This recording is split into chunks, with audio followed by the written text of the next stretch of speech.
Captain Clutch. Hello, Ted Morrissey here. Welcome to A Lesson Before Writing, episode 35. I'm here with my co-hosts, Brady Harrison being one of them, and this is Brady's most recent book that 12 Winters Press has published, A Journey to Al Ramel. I want to talk more about this in just a second. And then also here with Grant Tracy, Grant's most recent Hayden Fuller novel, A Shoeshine Kill, Hayden Fuller novel number 4. We're going to be working on number 5 this year, getting that out. And then I'll mention that my most recent book is Aspiring Child, a biography of Mary W. Shelley in sonnets. Still getting dividends from the book launch hosted by the National University of Modern Languages in Islamabad last month.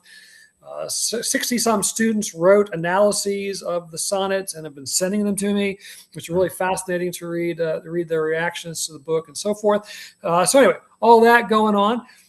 I will mention, Grant, that I did get a copy of Dark Yonder. Yeah. And I read round and round this morning. Super good, super good. I want to talk to you more about that. And then probably our biggest news is Brady's terrific book, A Journey to Al Ramel, is a finalist for the Big Other Book Award in fiction. And the list of other finalists is like a who's who of great contemporary authors. And Brady's name fits right in that list, as it should. So in person, or kind of in person, Brady, congratulations on that. That's terrific. Thank you. Yeah. So first of all, thanks to Ted for putting the book forward. I have no idea of how it landed there, what the process is. Yeah, but it's such a shock when you look at the other finalists. Among them are people who have been finalists for the Pulitzer Prize, who have been shortlisted for the Booker Prize, who've been shortlisted for Canada's Giller Prize. It's an astonishing company to find oneself in, even just for a minute. So, yeah, just absolutely delighted. Yeah. Yeah, well, that's true. Well, just Big Other is it's a website. It's a small press. John Madera is sort of the mastermind behind it all, who lives in New York. So he has a lot of literary connections. So I had to mail your book off to New York. So I knew this competition was going to be stiff, but I wasn't shocked when you made the finalist list. So that's terrific. You were asked to do a video. I haven't seen that yet. Did you make a video yet? No, it's on on my list of things to do. I've been, as it turns out, being retired doesn't stop you from being really busy. So, Tell me about it. Yeah. yeah. So it's on my list in the next couple of days. I have until May 30th to make the video and send it along. Well, my follow-up question was going to be, and I guess I can ask a form of it. I was going to ask you, what did you decide to read? Because it's a pretty long book, 350 pages, and very complex. Lots of narrative voices going on in it. So, have you made some decisions about what you want to do for the video, or is that still kind of up in the air? No, I've very clearly made my call on that. So I won't name names, but the protagonist, Saint Martin, he finds himself recollecting. We're a little a little uncertain at the moment what exactly the circumstances are, but he runs into a famous philosopher on a couple of different occasions, and this occurs quite early in the narrative, and hopefully, in my mind at least, helps establish some of the tone and some of the strangeness of the narrative. And I just have always, one ought not to pat one's back, but I always liked that scene when he tries to get a word with this famous philosopher who's in this cafe in Vienna. Yeah, no, I think I know exactly what you're talking about there. So that's sounds very cool. That's a great. I think that's a great choice. I look forward to hearing you read that. That's terrific. Well, we'll keep our fingers crossed. But as I say, even making the finalist list is a huge accomplishment. So that's going on the cover, if nothing else, eventually. So we'll see what happens. Grant, Dark Yonder. One of the things about your writing, and I guess I've been reading your novels so much that, and I think the novels are a little different than your short stories in this regard. Uh, you have such a staccato voice, and the story is such a story of little clips of images, little clips of dialogue, little clips of action. But yeah, within those clips, or the synergistic effect of all those clips is a really well-rounded, fully bodied kind of story. So I don't know, how do you craft wise, how do you manage that? How do you write in these little staccato clips, but yet the end result is a really hefty, short story? Yeah. Does my question make any sense whatsoever? Yes. Actually, I've never been asked that before, and that is a great question in terms of defining the style. And I really don't know how to answer it. I just know that I've mentioned this on our podcasts before. Like a lot of these places, they say the 3,500 words is the sweet spot. So I'm constantly thinking about less is more and making choices that limit how far the narrative can go sideways, but also descriptions. We've talked about this. I don't take time a full page to do like a Chandlerian description of an office or something. It's like I want to pick out two or three details that I think are important to revealing psychology or mood. Those are always things I'm thinking about. So, and I like getting in little lyrical things to please writers. So I like and readers to. So I like playing with language and being having these lyrical moments. But I really don't know how to answer that, except I somehow have it's like quarterbacks. I'm no athlete. Believe me, I played a lot of sports and I wasn't very good at any of them. But quarterbacks, when they have a clock in their head, and the only thing I can before getting hit, and the only thing I can describe is I have a clock in my head when I'm writing scenes. Like, this is taking too long. Let's go. Let's move this along. But like you're saying, Ted, there's always this larger narrative that's going on with larger themes. And so, yeah, but I can't explain. It's just to me the magic of writing, and so I can't really explain the process. Um, Mm-hmm. but you're right about the staccato voice too. That's just my love for hard boiled. I've even my literary stories tend to have those moments in them. Um, but with the pulp fiction, I feel like I can lean into them all the time, and it's going to be okay. Like when I was writing literary stories, I was constantly aware of it, and I had to scale that back because I had people say this was like detective fiction. So I'm like, okay, I'll work on that. But now that I'm writing pulp fiction, I want it to be pleasurable in that sort of lyrical style, but my lyricism is tied into a kind of staccato parataxis, subject, verb, object. I hardly begin sentences with a subordinate clause. I mean, it's just boom, boom, boom, boom, moving things along in that sort of Hemingway mode and joining independent clauses with and. It's like those are a couple of my tricks that I learned from Papa, and I use them all the time. Well, another thing that's happening now in your stories, I mean, obviously you had the Hayden Fuller stories and novels, novellas going. And then you introduced a new character in a somewhat different setting, Eddie Sands. But you've been working with Eddie long enough now that you've now created another sort of overlapping mythology regarding Eddie Sands. And even in this very brief story, you make some specific allusions to other Eddie Sands narratives. And someone doesn't have to have read those to understand what you're talking about. But I think part of what's happening is you're able to give this sense of fullness because there is, in fact, a sort of full mythology that's evolving behind as a backdrop to the story. Does that make any sense Yeah, whatsoever? absolutely. How do you think you manage that? How do you drop in an allusion to some other aspect of Eddie's adventures and count on the fact an editor and then a reader is going to get it without fully knowing the backstory? Yeah, I try to. The best way I can explain it is I had an acting coach that said, when you do a dramatic monologue in a play and you're talking about the past, you're talking about it now because it means something in the present. So you're not like going back into the past and reliving the past, although an actor can make that choice, but there's a reason why you're telling it now. So I feel like with all that backstory stuff, when I mention it, it is a way to explain the $10,000 which is in an earlier story that Eddie turned in and never got a penny for. Um, that that reference resonates because in the current story, he's questioning whether, and I'm talking about all the different stories I've written.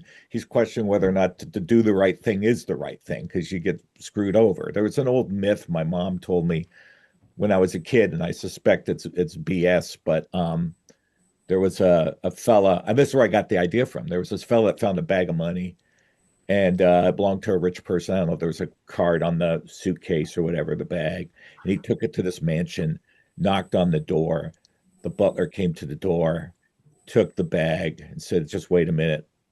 Disappeared, came back, and handed the guy a noose to hang himself. Mom loved that story, and I think that's apocryphal. I think that never happened.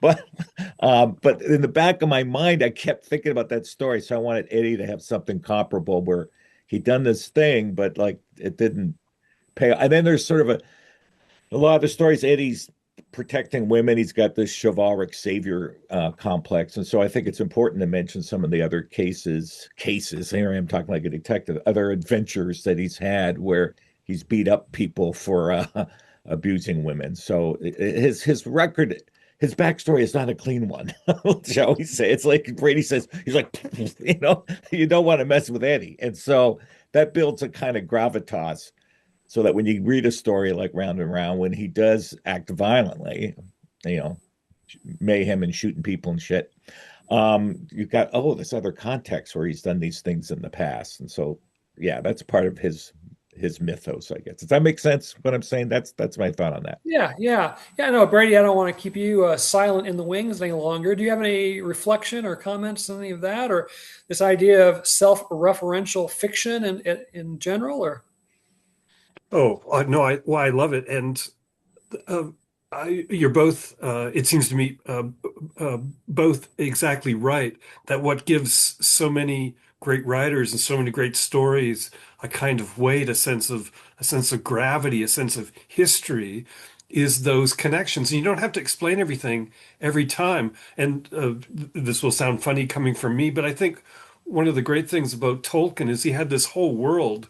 I mean, this universe in mind, and we only see in his books, you only see the iceberg of it, but the real work, the vastness of it, is what sustains it, what gives it texture and detail. And so I think Grant does that really well. The other observation I'll make is, I love reading Elroy and hard-boiled fiction, and that staccato style goes along, I think, very nicely with both the Hayden Fuller narratives and really too for the Eddie Sands, because Eddie Sands is so clipped, right? He's staccato psychologically and physically, and so yeah, there's a perfect union. So pulling all that together, part of what gives the Eddie Sands stories so much of their kick is that weight, is that association, is that history, and then put the style and the content together. I think those stories rock. No, Yeah. thanks. And one last thing I'd say, too, again, it's another acting thing. And I strongly recommend this if you're so inclined. Like, write up a backstory for your characters when you're working on a novel or a short story. And you don't have to reference any of that. As an actor, I do this all the time. I think about where have I been, what's happened before this, what brought me to this point. And it's never explained in the play in terms of dialogue, but it's a subtext for me as an actor to make choices. So I know, like, maybe at 4 years old, something traumatic happened. And so I'm going into a scene and I might recall that as an effective memory. It's just my imagination. But because I've done the work of establishing the backstory, it'll help in the present story. So, like in my stories with Eddie Sands, I reveal some of the backstory, but there's other things I don't share, but they go into the moment by moment choices I make. So I mean, I think that's a technique that from acting that can cross over into fiction writing. Well, I was going to say, my mentor, my actual real life mentor, not my, beloved William Gass, but Kent Hariff, who was my thesis director at Southern, he talked about how before he would write a short story, and he knew he was not yet writing the short story per se, but he would write dozens of pages, maybe up to 100 pages, just to get to know the characters, the world they're in, all that stuff, before ever trying to write the first word of what would eventually become a published short story. Now, I've never had the fortitude or something to do that, but I think that's what you're talking about too. So Kent felt like there was a lot of writing that needed to happen, at least for him, that was kind of a precursor and a preparation for what then became the real writing of the story or the novel or whatever. I don't know, Grant, do you talk to your students about that at all, or how? No, I probably should, but I haven't. I mean, because a lot of times with young students, I don't want to overgeneralize, but they tend to write popular versions of themselves. So it's like, they felt like they were very popular and so they're like super cool in their stories, right? And trying to find flaws in their characters is something I have to spend a lot of time encouraging them on, because we're all complex and we're all failed human beings in some ways. And that's part of what makes us interesting and charming. But that's something that I have to kind of squeeze out of them a little bit, I guess. Just like I've talked about staying in the room when there's an argument scene. Don't end it quickly. Go somewhere that maybe you wouldn't go, but your character can go.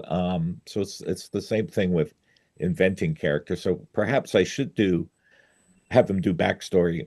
I used to do a unit on that, and I haven't in a long time. But I'm getting inspired here. Maybe that is something for me to revisit, in terms of storytelling and finding points of difference between your creation and yourself. I mean, Hayden Fuller there's a lot of me in that character. One of the joys of writing Eddie Sands for me is that there's some of me in him, but he goes places I don't go. But I guess I've got that in me. I just don't express that or do those kinds of unlawful things that Eddie does. But He's there's kind of something. the Mr. Hyde to your Hayden Fuller, Dr. Yeah, Jekyll. yeah. I enjoy writing him, though. I gotta tell you, must be a lot of Well, repressed yeah, but anger. he's not evil, right? He No, actually he has a code. He's quick to anger. He's no Billy Jack. right? He'll throw fists. It doesn't take much provocation, and he's willing to act with real violence. But Yes, he's his heart's generally right in the right place. yes. Yeah, I wouldn't be afraid of him if I was, if he were around and I was behaving properly. Yeah, I would want him on my side, And so I feel he's heroic, but he's a hothead. Yeah, But his heart is in the right place. He's moral, but he will cross that line yeah. to bring about justice. So I think there's probably a little Mickey Spillane influence in him for me. The eye of the jury kind of thing. Not quite as insane as the Mick. I love Mickey. I'm not throwing him under the bus. He's one of my favorite writers. I can tell a whole long story about getting into an argument with a professor about Mickey Spillane. He called him a fascist. I called him an artist. But anyway, that's another story. But yeah, yeah, I appreciate what you're saying, Brady, because I do think of him as dark, but a good guy overall. Mhm. Yeah, So Ted, if I oh go ahead, Bray. no, just jump in. Like I think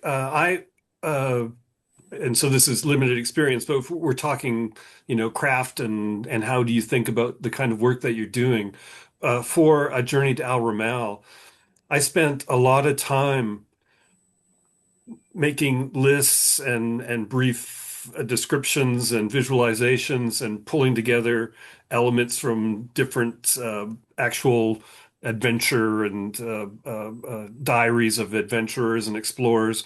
And I made a list before I ever sat down to begin writing of who I thought the protagonist was and what the concerns of the book would be. And so I wanted that all clearly, or as much of it as clear in my mind, so that it would come out however it came out. But I had done that work before, so yeah, I'm just saying again what I said earlier, or agreeing. I think that that's a necessary with what you guys are saying, a necessary strategy or a useful strategy. So Well, for our auditors, I'll share that. And the other thing I was thinking, Brady, I remember that road trip we took to Washington, D.C. years Yeah, ago when we were both in grad school, and I was trying to track down the ending to yeah, Kiss Me Deadly. And we got talking about the Vietnam War because it was something we both were interested in historically. And you started talking about Sean Flint. And I got to be honest with you, I hardly knew anything about him. I'm like, wow, I remember, I think isn't he in Michael Harris' book, Dispatches? Like there's a reference to yeah, him on his motorcycle and everything. And and I guess the point I'm trying to make is that there you were in what late 20s, early 30s, and already had this interest in Sean Flynn. So it's not just making lists. There's this way that in our lifespan we have these interests, and then when we get working on a longer process, they suddenly start popping up, and we start working with them, And so Flynn, variation, imagine probabilities, and so on, in your book. So I just find that fascinating how there's you know it's not just what at this moment. It's things that we've been living with for a long time that might start working their way into our stories. Yeah, yeah.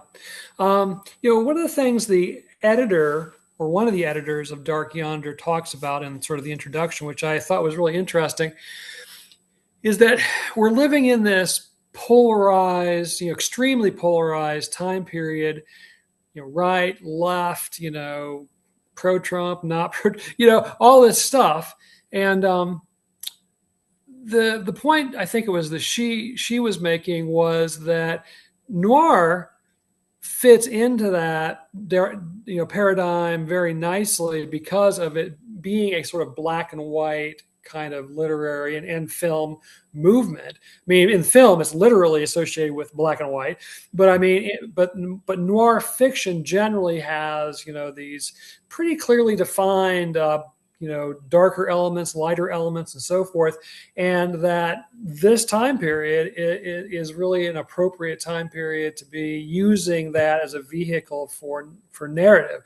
I don't know. Is that I think I'm fairly, doing a fairly good job of representing their main idea. I don't know, Grant, I'll come back to you on that, obviously. Do you feel that's apropos that crime noir is a 21st century genre every bit as much as it was in the 20th century, et cetera?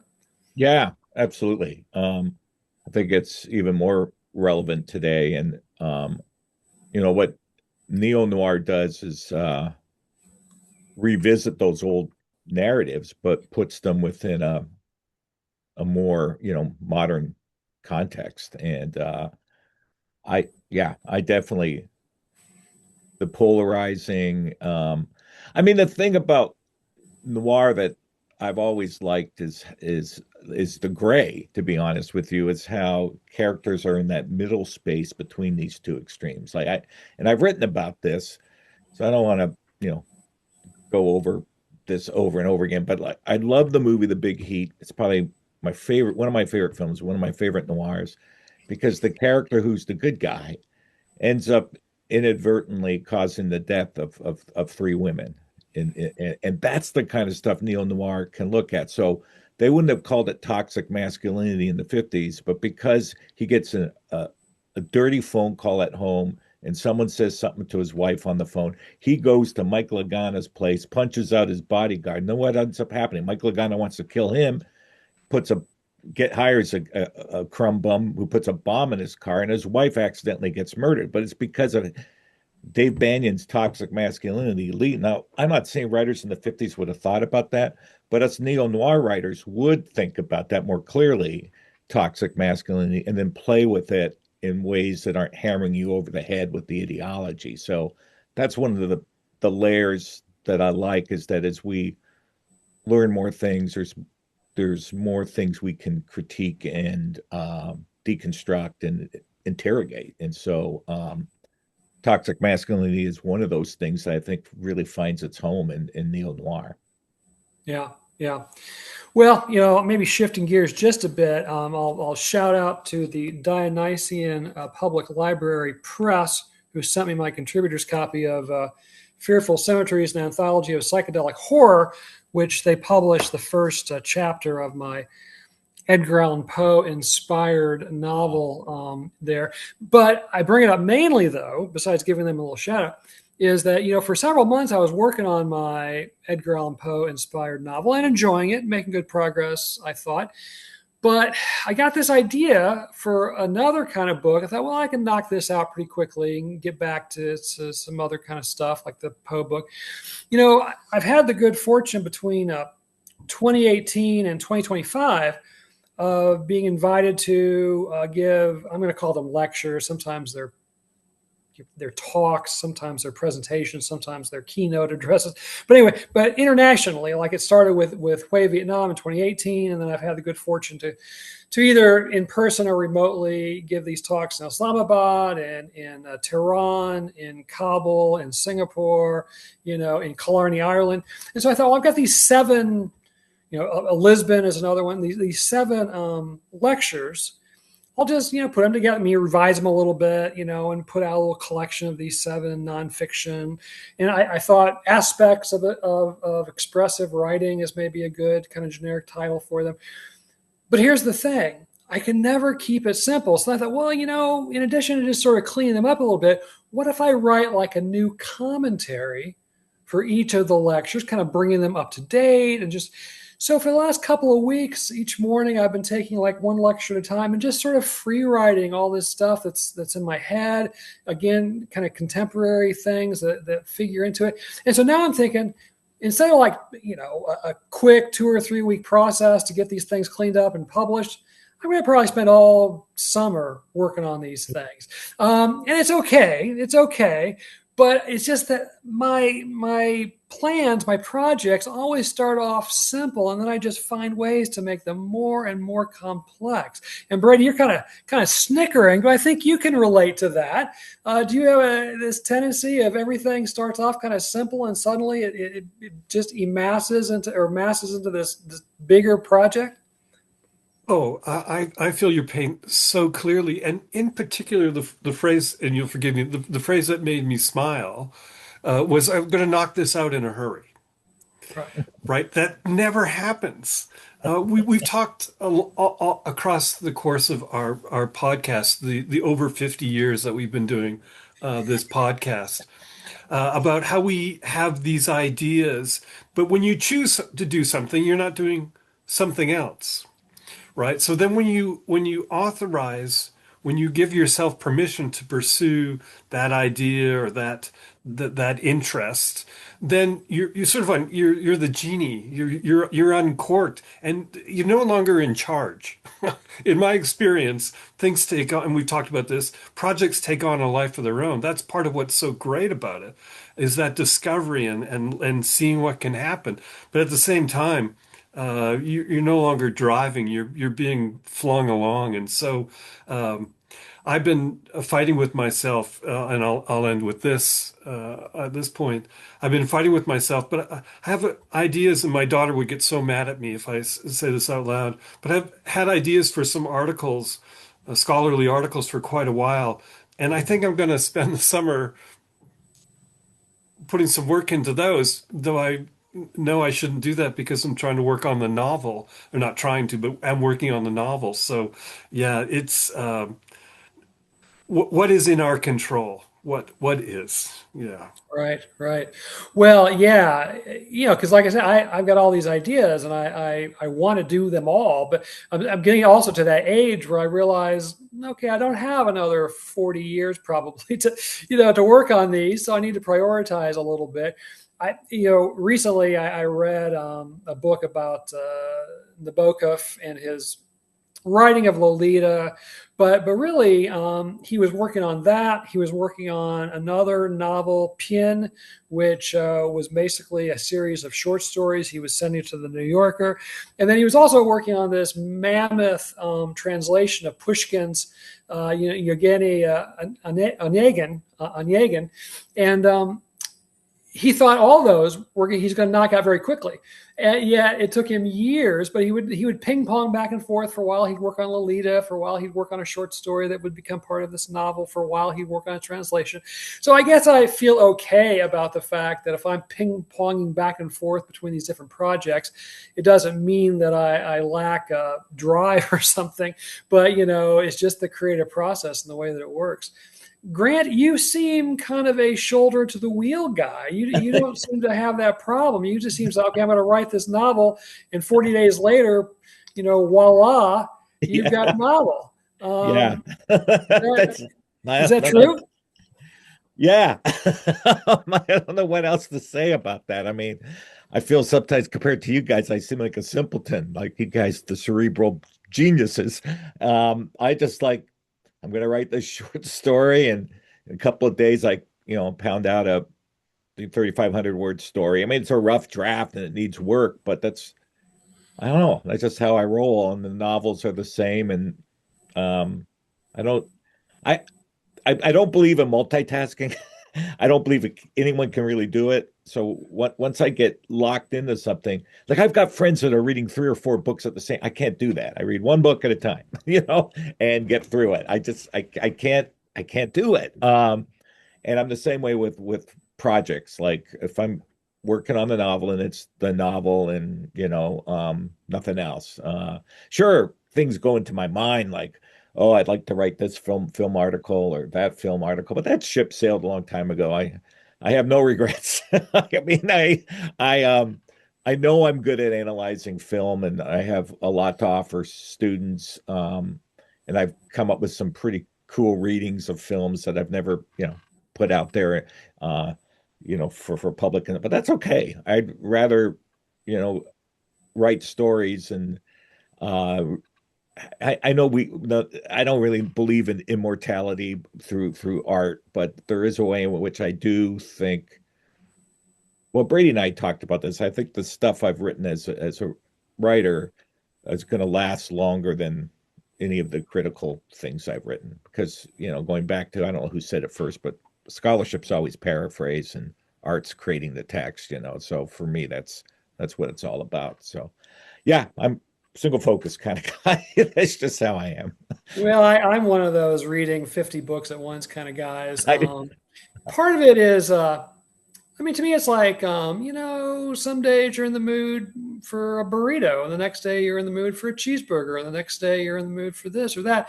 And, in the morning, I may want to read a novel, but in the afternoon when I do my reading, it's like, yeah, I think I'd like to read some academic stuff. And so anyway, I'm just kind of bounce around like that or whatever. But again, as we keep always coming back to in our podcast, I think is there's no one right way of doing it. And as long as you are producing work and feel good about what you're doing, ultimately that's the main thing. Hey, I want to share this story with you guys, and I want to do it before we get to our featured short story, which I'm anxious to hear what you guys have to say. But I read this article in The Guardian just yesterday. I guess it was published a month ago, but I just saw it yesterday. And I'll give you kind of a really brief synopsis of it. But the article was really about AI psychosis, this phenomenon that people are having these psychotic, episodes in their life because of artificial intelligence. And this particular story was about, I think this guy was from England, and I think he was in like IT, not like a software developer, but like maybe the hard stuff, hardware stuff. But anyway, he retired from his IT job, and he had written a novel, as kind of a hobby or whatever. But he had all this time on his hands, and he'd heard about Chat GPT, but really didn't know much about it. And so he thought he'd kind of experiment. So long story short, what he decided to do was to ask Chat GPT to respond to him as one of the female characters in this novel that he wrote, this character named Eva. And so Chat GPT became Eva. And he was amazed at how, when they had these conversations, that it really did sound like the way he imagined his character would respond to this question or this situation or whatever.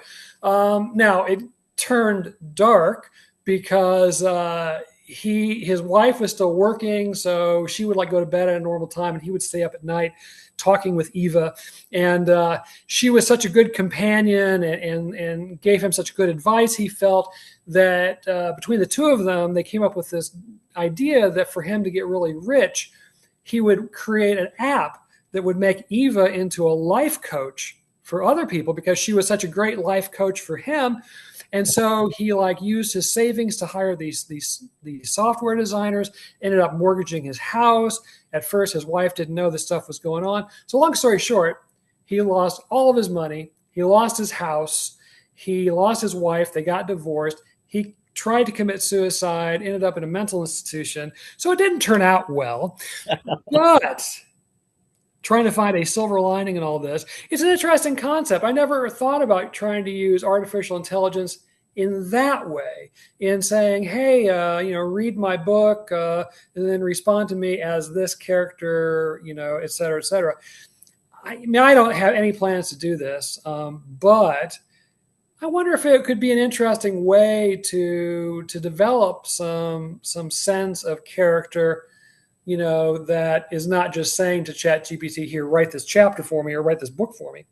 I don't know. Do you guys have any initial thoughts on, I mean, Grant, would you like to have a conversation with Hayden or Eddie or No, Stana? no.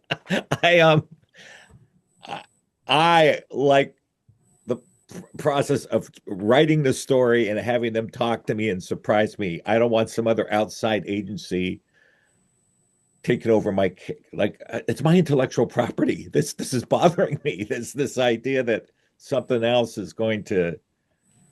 I mean, I can understand how comic book creators feel when they create Superman and there's all these different iterations because you don't own the character. That's what it feels like to me. Like, and even though the character speaks from its own place, it still comes from my imagination, channeling whatever.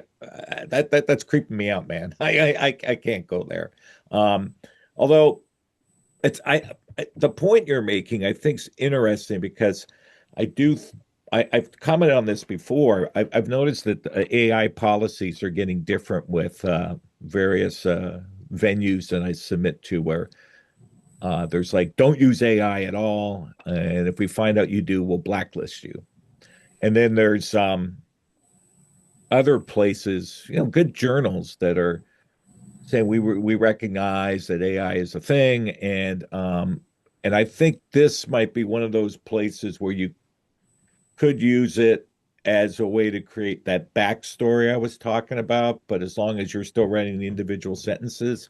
But it's a very dangerous tightrope to walk, I think. And I just for shits and giggles, I put a story of mine into AI, and one that wasn't going anywhere. And I asked it for what it would do, and I was appalled at all of the cliches that it came up with for solving my story and the dialogue it came up with. And it it can't be forward thinking. It's always back thinking, and some of the back thinking, it was just like, it wasn't my voice. It wasn't. It was a disgrace. Now I'm sure other people have had other luck with it, but I don't want to touch AI at all. I don't want to have anything to do with the creative process, and I certainly don't Yeah, want to get into my characters. yeah, Yeah. I don't either. Brady, would you want to sit down and have a conversation with Bernard? No, not at all. Uh, no, everything that Grant said, and I find it so like there's something incredibly sad. I mean, we live in just awful times, and seems like only going to get worse environmentally, culturally, but psychologically. Like, shouldn't all alarm bells be going off that people are more connected to their phones than they are to the people around them? And then people are having relationships or friendships with Chat GPT or Claude or whatever the latest algorithm is. Like, it seems like madness. So, but then again, I'm old and I am set in my ways, and I like doing things how I like doing them. So, maybe for young folks, this will just be part or particle of their creative process in some of the ways, Ted, you're suggesting. Not that they end up in psychiatric hospitals after attempted suicides and immense losses, but yeah, it's not for me. Mm-hmm. Mm-hmm.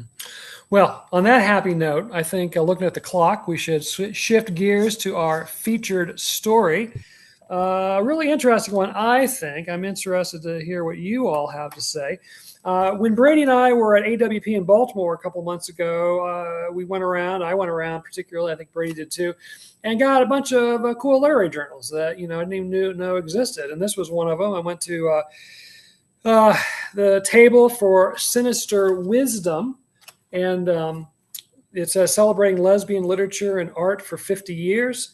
And this particular issue is called, well, it's FU, but you can fill in the blank. FU, We're Not Going Anywhere, Mad Dyke's Queer Worlds. And very experimental stuff. I sent you guys a story to look at called Owl/Dyke, by an author who goes only as a.c.d, which unfortunately reminds me of Arthur Conan Doyle. So I get this weird head image. But anyway, but one of the reasons I sent you this story was because it was the most sort of orthodox, narratively speaking story in the entire collection. The other stories, which again is really my cup of tea, are very other stories, poems, essays, interviews, all kinds of things, are very experimental in terms of their form. There's cartoons, graphics, that kind of thing. And those are all great, but they're also a little hard to talk about. And so I want to send you one that I think has is more grounded in like character, plot, those kind of typical narrative devices. But even still, it's a little different. So let me do as I do. Let me start off reading Owl Dyke and give a brief synopsis of what goes on in this story, and then I'm anxious to hear what you all have to say. One of the things that's tricky about reading this story aloud is that the author uses he/she, his, her for all the pronouns are both genders, including the, I don't know if you can kind of see it, but it starts off with the S/HE, which when you write that as a pronoun referring to either male, female, or maybe gender neutral, it's all well and good. I'm just not sure how to say it. And I'll be honest with you that when I read really slowly. Even when I'm reading like internally, I read each word basically aloud, quote unquote, to myself. And I found I was getting stuck on these he, she, or she, he, kind of pronouns. So I eventually just went with she. And so in my mind, even though the word was she/he, I just went with she. Maybe someone else would just go with he. But I think part of what the author is doing here is trying to blur the lines and trying to slow us down as readers. So anyway, with all that as some huge meandering caveat or something, let me begin. The main character is, I guess, named Lune, Lune. I guess the E is silent. And it begins. Lune lived alone. So she liked it that way. The air stayed familiar, circulating through his lungs. The apartment's rattling radiator, decaying plants on the windowsill, until another breath chased after it. Every second there was another breath, and she liked knowing where they all came from. The heavy staleness was a comfort. One more paragraph. Others died in apartment 4C, but Lune was the only one who lived. She didn't mind the ghosts. They were a constant stream of company, usually pleasant. They didn't touch food that wasn't theirs or invite strange friends over, but they took care of the dishes and cleaned the shaky marker scribbles from Lune's bathroom mirror. They checked the locks for Lune when she came home with aching feet and that awful fried smell permeating his uniform. Beyond their help and companionship, Lune was just glad for someone to witness him. All right, so the main character, whose gender is malleable or something, lives alone in this apartment. prefers to live alone, they say. Um, their only companion are these ghosts. But I think as the story goes on, one gets a sense that these ghosts are really, sort of Loon's subconscious, sense of guilt, sense of disappointment in themselves. They're constantly harping on them, but also trying to protect them, that kind of thing. Just as kind of a matter of an accident, Loon looks out the apartment window, getting home at dawn, basically, because Loon always works the night shift at this diner, and likes the night shift because it's not very busy, so the fewer the people to deal with, the better. And looks out the window, and there's an owl there. And this owl seems very self-assured and very confident, and Loon suddenly starts fixating that Loon would like to be an owl. And so there's this story where the story then evolves where Loon tries to sort of morph into the owl because it seems to be a superior sort of personality to Loon's personality. Anyway, very odd, but I really like this story. I like what it's getting at in terms of, again, isolation, disappointment in oneself, expectations of those around us, and how do we deal with that sort of chorus of criticism and advice, even if it's offered, good intentioned, even if it's good intentioned advice, it's this sort of cacophony of suggestions, do this, don't do that kind of thing. So anyway, that's kind of what the story is about from my perspective. Let me turn it over. Brady, you're a little more comfortable with experimental techniques and stories, as I am. Grant's more of a traditionalist when it comes to narrative. So let me turn it over to you, Brady. What were your thoughts on Owl Dyke? Yeah, I liked this story, and I mean, when I say that, it's a brutal story, and it's not felicitous to read. I mean, the slash pronouncing poses certain kinds of readerly challenges. I suppose it depends on who you are and what your perspective and what kind of constructions of language you're used to. It's a really hard story. So when I say I like it, I guess I mean I admire it. I see a real power at work here, but it was not a lovely, not a lovely, joyous reading experience.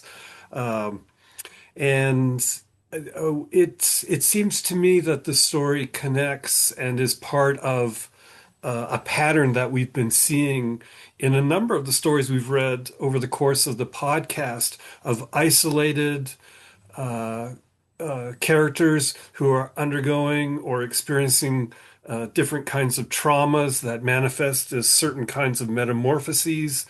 And yeah, this Loon is struggling, I mean, completely isolated. There's reference to mom, to a mother, to social workers, but there's this deep and profound solipsism at work in this story, that the outside world or the world itself, for our reading experience of the information that we're getting, uh, barely exists. And then there's this figure of this owl, and I won't give away how that manifests itself or how it works itself out in the story. But yeah, it's strong. The story, for me, the story hits really hard. But as I say, it was a hard read. Yeah. All very interesting. Grant, what were your impressions of this story? I really appreciate what you said in your opening, Ted, because I was having a lot of trouble on a first read with all the slashes because I could not read that invisibly. Like I couldn't just say, okay, let's look at that as one unit. So I'm like getting through the story and I'm losing my mind. And by the time I get done with it, I don't know what I've read. And then the second time I read the piece, I did what you did, and I just made it she. It just, and I know that's not the writer's intention, but it helped me with facilitating the meaning of the story, and then I ended up digging it. Um, but I want to say a couple of things that I think are really intriguing. This obviously the slash stuff is deliberate. We know that we're educated readers. Because if you look at the writer's bio, and I'm sorry, Ted, I'm going to steal your thunder because you always do this later, but I'm going to do it now. a.c.d, she, her, and he, him, is a white Peruvian American butch creator. He's primarily a writer, but has tried any medium she can get his hands on, including short films, audio dramas, and TTRPGs. Her work has appeared in many worlds, in Kith Books and Friends, and he's self published interactive text games, zines, poetry, and more. You can find all of his experiments, successes, failures on her website, blah, blah, blah, blah, blah. And I'll let you repeat that later, Ted. My point is, this is the way I would have done it as a writer. I would have gone he, she, and I've seen this in textbooks, right, where they'll have a paragraph or they'll have one example and they'll use male pronoun and then a female pronoun. But the writer didn't do that, and there's a reason for that, I think. And I think it is to disintegrate all pronouns. I think it's a desire to have us not see the pronouns, that to just see the being, whatever that being is, person, personhood, or animal, or whatever this character is morphing into. And I think the key line at the bottom of page 1, which I didn't discover until the third read, all her, his life, she, he had been questioned but never properly acknowledged. And I think that's kind of a driving theme in the story. And I think this whole thing that the writer's doing with pronouns, like I have a lot of trans students in my creative writing classes, and they proudly will mix pronouns. They'll go from she to he to they in their prose, or they'll introduce themselves by announcing their pronouns. My name's whatever, and then I don't want to give a real student's name. That's why I'm like trying to think of making up a name, and my pronouns are. Okay. And so I thought there was something really interesting going on in this piece with the breakdown of pronouns that I think's a deconstructive move. And so I agree with Brady, too, that I think it is supposed to be challenging and we're supposed to be reading it slowly. And so I had to do a default thing the second time in order to understand the narrative. But I appreciate the experiment of what the writer, at least the way I read the story, and what he, she, he is trying to do in the piece. And like you guys, I don't want to give stuff away, but once I got past the breaks that I kept feeling were being pumped on the story because I was struggling to just read the narrative, it's a really interesting story about identity and morphing and all the things that you were saying, Ted. And I just want to be careful not to give away the ending, which I thought was really cool. And there's sort of an image of falling. There's a story by a woman who writes flash fiction, and it's just about a person falling. The whole story is about falling through the sky, and that's it. We never get to the ground. I think her name Linda Davis, or Lydia Davis, something Davis. Really, I got a collection of her essays behind me here. Yeah, very good. Yeah, very good short story, and remind me a little bit of that, but. Yeah, anyway, those are my initial thoughts, and love to hear more of what you guys think. Well, I really appreciate your zeroing in on that particular sentence that you did about all her, his life, she, he, etc. Another sentence that I think may be important in trying to get some sense of the author's strategy with the slashes for the pronouns is actually in the paragraph number 3, the first one I didn't read in order. And the sentence is, the world tagged Loon as crazy / strange / wrong. And so everything she, he did in front of the world was an interrogation on how long she, he would be this time. But that crazy / strange / wrong.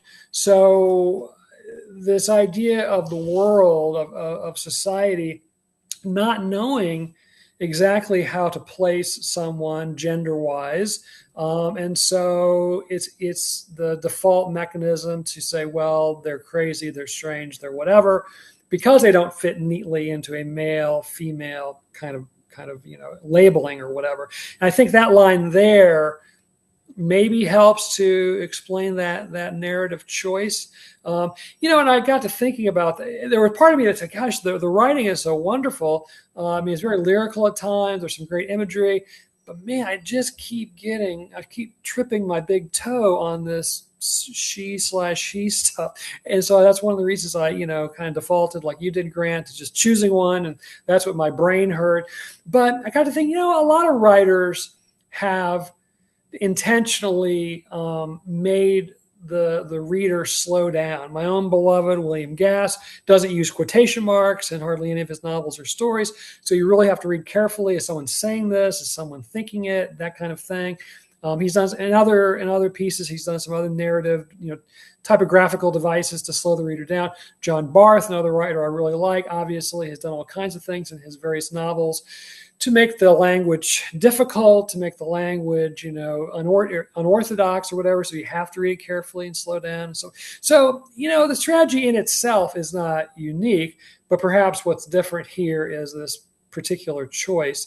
And also it's reflective of that issue we've had in language. I went to high school in the 70s, and I remember first encountering the S/HE in high school, because it was proposed as a way not to make male any sort of what's supposed to be a pronoun that refers to anybody. We're just going to call it male. We're going to use he all the time. So we're going to use this other thing. And again, in writing, it kind of worked. But then when you were trying to read stuff aloud, it was always tricky. And it never really caught on. But now, of course, I think the most recent thing to do is just to use plurals. So I'm getting more and more comfortable with that, just using they, even though it's against my grammar that I learned, all those years about pronoun antecedent agreement and all that stuff, but to me, it's better than the he or she or he or some combination. But maybe a year from now, I'll feel even differently. But Brady, let me get back to you. I don't know, other thoughts on the story or about authors who deliberately try to make the, in a Journey to El Ramel, you throw a lot of stuff at the reader that makes them slow down and say, "What is this? This is a list, or this is a diary entry, or this is that, or this is part of a song, or So you kind of do a version of it yourself, just not in quite the same way as this author." Yeah, no, we talked about this a lot, and the novel I'm working on doesn't do these things, and that is to put a lot of pressure on the reader. The new novels, with the whole idea is it's for the filthy lucre. Now, whether that will ever happen, but yeah, I like writers that push me around, that make me slow down, make me think, that get me out of comfort zones. So, yeah, the story I said earlier, it was challenging to read for all kinds of reasons. You get a phrase, we've been talking about some of the writing. With an agonized grunt, Loon's body crashed to the floor, weighed down by the inadequacy, by its inability to let Loon do what he wanted for once in his fucked up little life. Like, that's brutal, right? This story puts a lot of pressure on the reader in all kinds of ways. I think it works pretty well, but as I say, it's rough. Yeah. Well, but then you've got lines like this, which I just love. I drew a little smiley face next to it, as I do. The text says, this is page 125, if you're following along at home. Loon wrinkled his nose and then wrinkled it more at the smell in the air. And then this is the line I really love. Heady and heavy, dank and dewy, he could see the wallpaper peeling around him. Then she remembered that his apartment didn't have wallpaper. But I love that heady and heavy, dank and dewy. That's just lovely language. But yet it's paired with all these really heavy, difficult ideas that are going on in the story and so forth and so on. So yeah, I think a really interesting combination of textual devices, which could be unpacked probably much more thoroughly than what we're doing here. I think there's a lot of things happening in this story that, and maybe obviously some intentional, maybe some not fully intentional, but still effective. Grant already read the contributor's note, for this author. But I went to the website, and so there's a little more there. But the website is acd.works/. And so you go there, and it's really interesting. At the top of the website, it says ACD works, but then it's got the tagline, remake your grave. And then goes on to say, making mad art about teeth, the significance of ghosts and all kinds of monsters, and so forth. But then on the About page, a little fuller blurb than what we get, or maybe a little different blurb than what we get in the contributors note. It says ACD, she, her, and he, him, is a white Latino lesbian writer, poet, and occasional jack of all trades. He has been writing from a young age and creating stories for even longer. In her work, she explores themes of disability, autonomy, monstrosity, and more. He's inspired by ghost stories, surrealistic horror films, quippy cartoons, and blunt poetry. She desperately wishes to be known. And so, yeah, interesting. So does that thing of switching pronouns back and forth, alternating between them, but very interesting, creative kind of persona at work here.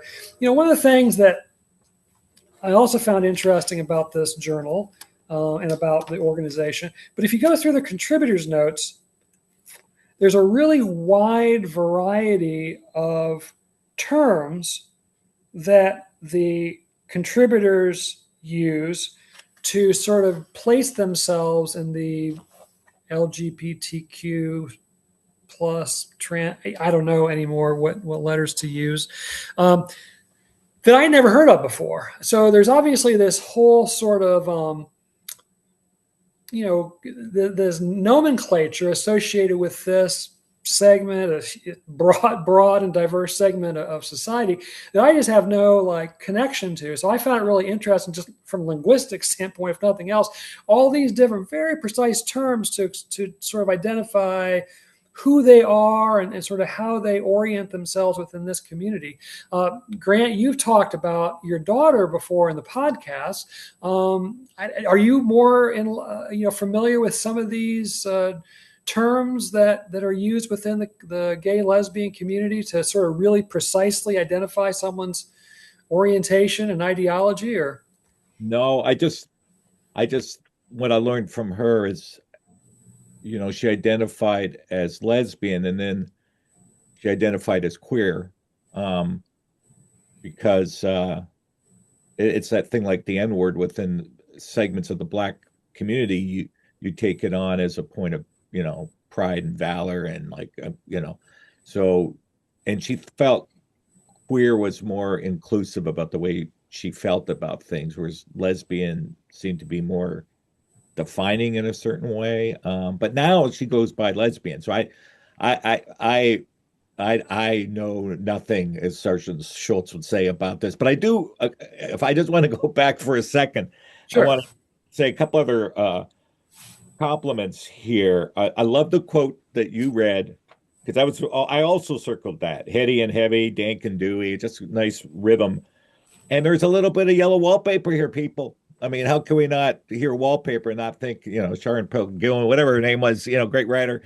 Actually, it's my Perkins students Gilman. love that story, by the way. I've taught it. It's like it's a classic. It's like the term gaslighting. Everybody uses it now. And yellow wallpaper's become like a thing. So I dug the reference here. More importantly, you talked about how there's a traditional structure, and I was thinking about this as I read it the second time, and the story has an M pattern. By that I mean there's like two kind of so we have the rising action, and we have like a climax, and then falling action, and it rises again, and then we have a second climax. So climax number one for me is page 125, just before the space break. In the seconds and minutes and hours following the owl's ascent from Loon's world, it left in its wake the sparkling kindling of a new kind of desire in Loon's chest. And then we're going to explore what that desire is.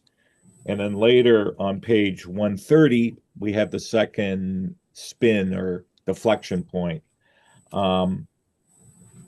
Seeing like the owl, living like the owl. None of that would work. Loon couldn't overcome the fragile humanity of his insides. Maybe he was going about this wrong. What was the thing Loon admired the most about the owl? Its freedom. Loon needed to fly. Boom. And now we're going to move on to the next one. That's very traditional storytelling. So I love when writers do that. You have this experimental stuff going on, and we haven't really used the word because maybe that would seem offensive in lieu of the story, but there are sort of questions of madness, which brings me back to the yellow wallpaper and the name Looney Tunes. Sorry, but I do have that. It does have that trace, and also Moon, but it does have that trace meaning for me. So I think the story sort of dealing with, and Ted, you mentioned that earlier, how when we can't categorize something, we say they're crazy or insane, right? But I do think, and so the ghosts could be voices. We could be dealing with, schizophrenia, whatever. Not to over categorize, but I do think the story's moving in those areas too that we haven't really explored. But yeah, I love traditional. As you know, I'm a traditionalist. I love traditional structure, and this story has it, and it builds to a very ambiguous ending, which is very cool. So that's I just wanted to say that. But with respect to your first question, I know nothing, Ted, in terms of hip lingo. You know, that I can't say anything more on that subject. I'm not in that discourse. Well, I think that's why it's so hard for writers who aren't in a particular group, no matter what that group is, to write authentically about that a character or a setting or whatever, because they don't have maybe the terminology, the correct sense of what the concerns are within that group. And it's very easy to do stereotypes if you're writing outside an experience that you yourself have had, and so on. I know, Brady, any thoughts on any of that business? Oh, well, I no enjoying the conversation, but I see a liveliness in this story, in this journal. I'm just taking a look at the contributors' notes. Like there's a linguistic inventiveness. Like there's something so said earlier, something so clearly wrong. Some things, so many things wrong with our world, and things going so badly. And so people are trying to imagine and to create and to describe and to live new experiences. I'm just looking at the contributors' notes. This is not the writer of our story, but another contributor, and so I'll very likely mispronounce the name, but Aaliyah Blattner, and pronouns are she/z, is a white, queer, Jewish femme poet and artist living in, I won't even attempt to say the name of the place. As a ritualist, zinester, and care worker, Blattner seeks to rupture, refuse, and reimagine the Jewish tradition through a queer, feminist, diasporous lens. Like, that's great. That writing rocks. That Yeah. vision of life.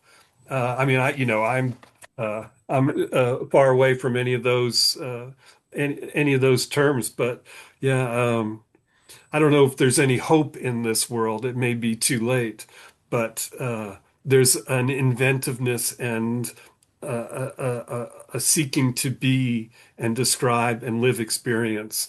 That's pretty great. Mhm. Yeah, yeah. Well, this fall, if the class makes, I'll be teaching my course on experimental writing. And, I think anyone who's interested in experimental writing, they should get a hold of, Sinister Wisdom. I mean, the thing is just chock full of really interesting creative work by a whole variety of writers that you're not going to find in the New Yorker, or someplace like that, but just really interesting, really thought provoking, the pieces in here. So probably need to wrap this up. Let me come around one last time for any kind of final thoughts, or if you have one or two last things you want to say about the story, that's fine. But Grant, do you have any summative observations here? I just wanted to echo what Brady said. Uh, uh, that's great. I mean, I think that I'm into pluralism and different voices and people. being able to tell their stories. It doesn't necessarily have to be autobiographical, but it's coming from a real place. And I felt there was a real authenticity under all of the sort of fantastical elements of this piece that spoke to me as a human being. And so, yeah, I mean, kudos to the writer uh, for daring to be different and putting this out in the world. Yeah, yeah, well said. Brady, final comments for this episode?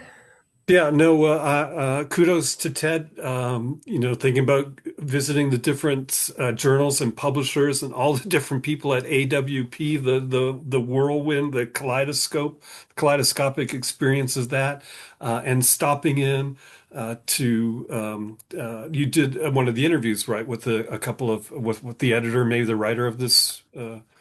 Was it this journal or for this journal? Did you anyway? Oh, I Casting did back, an interview with or queer Baltimore history, which was yeah. a different table, also very fascinating. But you can find that bonus episode 11. Check out those some really interesting interviews I did. I did not interview these folks. I talked to them for quite a while, but did not interview them. Yeah. So anyway, what I'm trying to say here is there's so much to be discovered out there. There's so much great writing. There's so much going on, and so for our auditors and viewers, writers seasoned and aspiring, put down your damn phone, turn off the AI, and go read the new stuff. I mean, read the old stuff, read the great stuff that we know about, but look for the new great stuff, and see what you can come up with. Yeah, yeah, absolutely. All right, well, you guys said it all pretty darned well, so I'm gonna let you guys have the final words there. But I appreciate our viewers, listeners. I appreciate Sinister Wisdom and the great talk I had with them at excuse me at AWP. So we'll get back together in a month or so for our next episode. And obviously, I'll be in touch with you guys individually about stuff. I know, Grant, we need to get the new Hayden out into the world. Yeah. I'm working on a paperback edition of John Paul Jaramillo's Carlos Montoya. That book. And Brady's got Teaching Bob Dylan going on out there. Well, it just came out in paperback. So the Yeah. hardcover came out a year ago, and so the paperback more modestly priced, and also a very dead sexy cover, and the contents are even better. So yeah, a commercial. Excellent. Well, and don't forget the finalist for the Big Other Book Award, Journey to Al Ramel. All right. So I'm going to hit record stop here and talk to you guys on down the road.